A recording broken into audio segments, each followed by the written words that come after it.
A 3-year-old Albuquerque boy who fell 2 stories out of an apartment window somehow survived. But his family is fighting mad, charging that his near-death experience was caused by a faulty screen that they had complained about. A warning, some of the images in this story may be difficult to look at. Here's News 13's Amanda Goodman. He had several lacerations. He had 3 fractures in his skull. His eyes were swollen shut, like where he couldn't even open them. Little Andres Sena is a fighter. The 3-year-old fell out of the 2nd-story window on Sunday afternoon. He landed on the rocks about 12 feet below.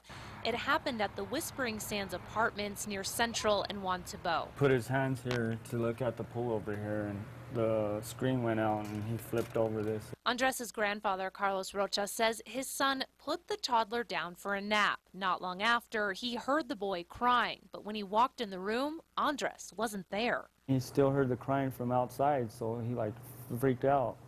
Then he ran downstairs towards the cry, and my grandson was at the base of the stairs bleeding, like profusely. His grandfather says this should never have happened. I know for a fact that had that screen been installed properly and had it been the right screen for that window, this would have never happened to him. Rocha says when he first moved into the apartment, there were no screens. He asked the complex to install them, but says they were not the right size for the window. Now they're looking at filing a lawsuit against the complex. We tried to bring the claims to the apartment office, but they directed us to an out-of-state management group saying they're the ones that handle these type of inquiries. The management group was closed for the day when we tried calling. Rocha says no matter what happens, he wants the complex to be more responsible. They need to double check the work and stuff, just make sure this doesn't happen to another child. Amanda Goodman, KRQE News 13.